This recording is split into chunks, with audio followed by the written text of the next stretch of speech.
ከዚህ በፊት ቀደም ብለን የተነጋገርናቸው አጀንዳዎች እየሆኑ ነው።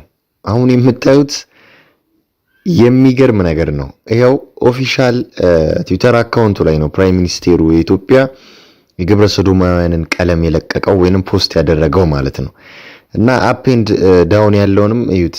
ከላይ ሬንቦ አለ ወይንም ቀስተ ደመናው ከስር ኤልጂቢቲኪው ፍላግ አለ ማለት ነው። እና የሚገርማችሁ ነገር ከስር እንደምታዩት ቀለማቱ 6 ናቸው። የኤልጂቢቲኪው ፍላግ 6 ነው። እና ምን እየሰራ ነው ይሶይ? ምን እያደረገ ነው?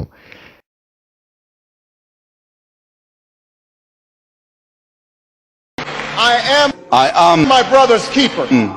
My brother's keeper. I am my sister's keeper. My sister's keeper too. I am my brother's keeper. I am my sister's keeper. I am my brother's keeper. I am my sister's keeper too.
በአዲስ አበባ ስቴዲየም የፌደራል ፖሊስ የደንብ ልብስ ለብሳ የታየችው የውጭ ዜጋ ግብረ-ሰዶማዊ መሆኗ ተጋልጧል።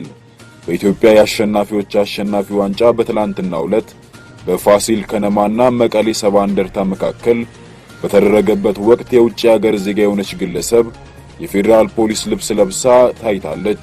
የዚህች ግለሰብን ማንነት በተመለከተም የፌደራል ፖሊስ ስሟ ኤሊ ለስት እንደሚባል በዜግነቷም ሆላንዳዊ እንደሆነችና በሀገሯ ከ30 ዓመታት በላይ በፖሊስነት ማገልገሏን በመላ ዓለምም እየተዘዋወረች የፖሊስ ስራ ያለበትን ጫና ምን እንደሆነ የዶክመንታሪ ፊልሞችን እያዘጋጀች እንደሆነና ወደ ኢትዮጵያ መመጣችው ለዚሁ ተግባር እንደሆነ አትቷል።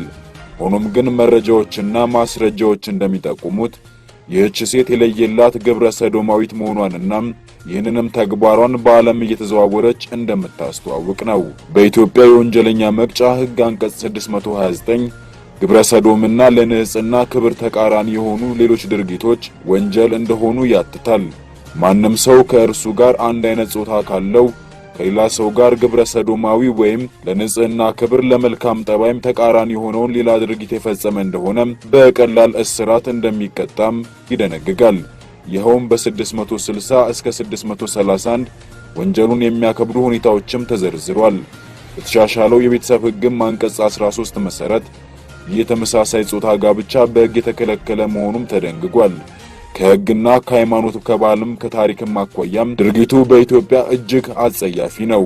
ከዚህ ቀደም ቶቶ ቱር የተሰኘ ግብረ-ሰዶም ቡድን የጉዞ ወኪል ቅዱስ ላሊበላን ጨምሮ በርካታ ኢትዮጵያ የሃይማኖትና የታሪክ ስፍራዎችን ለግብረ-ሰዶማውያን ለማስጎብኘት እቅድ ይዞ እንደነበርና በህዝቡ ርብርብም ወደ ኢትዮጵያ እንዳይገቡ መደረጉ For the past few months, what I really want to talk to you all about is what he said in regards to the reports of rape and sexual violence being used as a weapon of war in the conflict.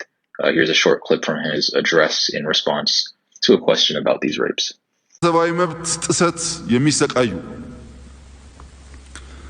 ትግራይ ስላለው ችግር የሚሰቃዩ ሰዎች የሰሜን ዕዝ ጥቃት በሚመለከት ምንም አያነሱ። ሰሜን ዕዝ እንኳን ተጠቃም ተዋረደ። ሴቶች እኮ አሁን በወንድ የተደፈሩት የኛ ወታደሮች ግን በሳንጃ ተደፍረዋል። For those of you who can't speak Amharic, he basically said, while their women might have been raped, our soldiers were stabbed with daggers. Now, in my opinion, this is one of the most disgusting things I've seen a head of state say in my lifetime. I may only be in my early 20s, but Jesus Christ, he basically just equated the mass rape of thousands of women who have nothing to do with the warring parties involved who are actually, fighting this conflict. He compared their rape to the killing of soldiers who sign up to die. Like, I'm sorry, I have respect for all those who decide to go into military service. But as a soldier, you are accepting the real possibility that you will be killed in combat. So to compare this rampant sexual violence against the Tigrayan women, to compare that to killing soldiers who sign up to die in combat is just mind-blowing. For those of you who are going to say, well, he was referring to the soldiers in the Northern Command who were apparently stabbed in their sleep, guys, that narrative has been completely debunked at this point. There's been a ton of evidence that's come out in the past couple of months that indicate the federal government, in collaboration with the Amhara regional government and the Eritrean government, have been planning an invasion of Tigray. The Amhara regional police commissioner flat out admitted in his book that they were amassing militiamen and Amhara special forces, or Liu Hail, at the border with Tigray before the conflict even started. And apparently they were even making arrangements with units loyal to the regional government inside the Ethiopian National Defense Forces to bring tanks and mechanized vehicles to the Amhara forces. Also, Abiy, in an address to Parliament a few months ago, admitted that he scaled up the drone program before the war broke out because he was getting ready for a war against Tigray. And lastly, the involvement of and coordination with the Eritrean troops very early on, like in the first few days of the conflict, indicate that they too were involved on the planning of this war. Long before the attack on the Northern Command, especially because Tigrayan media outlets were reporting on a troop buildup to the north for a while. We were just told not to believe them because, TPLF lies, TPLF lies, TPLF lies. Well, maybe it's a case of the boy who cried wolf, but they were telling the truth. But lastly, just a week or so before the conflict broke out, Abiy literally tried to install a new general in command of the Northern Command that would be loyal to him, and one can assume that this was pretty much intended to help in preparing the invasion that was going to come. So this was planned. The Tigrayan officials received intelligence of this attack and acted accordingly. They did a preemptive strike. Unfortunately, it wasn't enough. Two national armies, Arab drones, and bloodthirsty ethnic militias all combined, unfortunately, were too much for one region's security forces to handle. But to say what he said today is to essentially rub salt in the wounds of the people of Tigray and the women of Tigray, who again, he refers to here as their women, by the way. We see the use of that word, their, in reference to the people of Tigray again. So I think that gives you an idea of who he believes is Ethiopian and who isn't. But to say that while women are still being raped, all the while having claimed no harm came to a single civilian, that is the most disgusting thing I've seen from a head of state in my young lifetime. Very shocking, very saddening, but those are the words of the Prime Minister of Ethiopia in his address to Parliament today. Thank you for watching. ኦሮሞ እስኪነሳ ነው እንጂ ሚዳቋ አትበላንም። እኛ ዝሆነን እንሰብራለን፣ እንበላለን፣ እንገላለን። በእጃችን የገባውን ስልጣን ለማንም አሳልፈን አንሰጥም የሚለው የጠቅላይ ሚኒስትሩ የኦሮምኛ ቋንቋ የባሌጎባ ንግግር ሌላ የቅኔ ፍቺ የሌለው ግልጽ መልእክት መሆኑ ሰውየው በሁለት ቋንቋ ላይ የተመሰረተ ተለዋዋጭ ማንነት እንዳላቸው ከማሳየት ውጪ አንዳች ተለዋጭ ምክንያት ሊቀርብበት አይችልም። ከዚህ በታች ተተርጉሞ የቀረበው የጠቅላይ ሚኒስትሩ የኦሮምኛ ንግግር ተረኝነት፣ ቂመኝነትና ስልጣን ናፋቂነትን ከማጋለጥ በዘለለ አዎንታዊ ትርጓሜ ይኖረዋል ተብሎ የሚታሰብ አይደለም። ቤተ መንግስታችንን መታችሁ ለማየት እድል ያላገኛችሁ ሰዎች ከፕሬዝዳንታችሁ ጋር ተመካከሩና ከገዳ አባቶች ጋር ተመካከሩና መታችሁ ይዩት። ቤተ መንግስታችን ባሌን ይመስላል። ባሌ ቤተ መንግስታችንን ይመስላል። ስለ ቤተ መንግስታችን ማውራት የማልፈልገው ኦሮሞ ሰርቶ ያሳያል። ማውራት አዲስ ጸባይ ስለሆነ ይህን አዲስ ጸባይ ወደ ትውልድ ማስተላለፍ ስለማንፈልግ ሰርተን ማሳየት እንፈልጋለን። አሁን ደግሞ ጊዜ የለንም። ወሬ ይበቃናል። መከፋፈል ይበቃናል። መባላት ይበቃናል። እንደ ባሌ አንድ ሆነን ይህን ቆላማ ቦታ ገነት አድርገን ለዚህ የታገሉትን ቅድም መደወላቡ ላይ ተናግሬዋለሁ። ባሌን መለወጥ መሬት ላይ ብቻ ሳይሆን ገነት ውስጥም ሰማዕቶቻችሁን የሚያስደስት ስለሆነ ይህን መሬት እንለውጣለን። ይህን መሬት እንለውጣለን። ይህን መሬት እንለውጣለን። ቆላችን ገነት ይሆናል። ቄሮአችን ባለስራ ይሆናል። ድህነት ታሪክ ይሆናል። አንድነታችን ይጠናከራል። አንዳችን ለአንዳችን ጉልበት ሆነን ኢትዮጵያን ብቻ ሳይሆን አፍሪካን እንመራለን። ስለዚህ እግዚአብሔር የሰጠንን አእምሮ ተጠቅመን በተግባር በሚታይ ሥራ ሀገር ቀይረን የኦሮሞን ሕዝብ ለማኩራት በልዩ ቆራጥነት ሌት ተቀን እየሰራን ያለን በመሆኑ በዱዓችሁ አትርሱን። እኛ እግዚአብሔር የለም ብለን በራሳችን አለመጠን የምንኩራራም አይደለንም።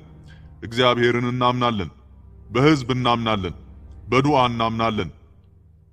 ከሕዝባችን ጋር እጅ ለእጅ ተያይዘን ሀገራችንን እንለውጣለን። ባለፈው ዓመት ጊኒር ውስጥ ስንዴ አይተናል። ለመጪው ዓመት ደግሞ ይህን ሥራ እናያለን። እንመጣለን፣ እንጠያየቃለን፣ እናሸንፋለን፣ እንሻገራለን፣ እናሻግራለን። ሊያቆመን የሚችል ማንም አይኖርም። ዛሬ እንደሚዳቋ ወዲህና ወዲያ እየሮጠ የሚወራጨውን ይቅርና 27 ዓመት የበላችንን ወያኔ እንኳን በልተን አባረናታል። ኦሮሞ እስኪነቃ ነው እንጂ እስኪነሳ ነው እንጂ ሲነሳ ሚዳቋ አትበላንም።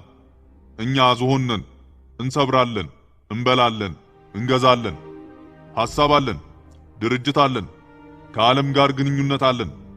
ሕዝባችን በሥራ ያውቀናል። እኛም ሕዝባችንን እናውቃለን። ሽማግሌዎቻችንን እናውቃለን። ተያይዘን መላውን አፍሪካን ለመለወጥ ይሄ ዘመን የኛ ስለሆነ ይህን ዘመን የሰጠን እግዚአብሔር በመሆኑ አሳልፈን ሰጥተን ዳግም ወደ ባርነት ለመመለስ አንፈልግም። ያ ደግሞ ተመልሶ አይመጣም። እጃችሁ የገባውን ነገር ጠብቁ፣ ቆጥቡ፣ አጠንክሩ። ጉድለት ወይም ስህተት ካለ ምከሩ።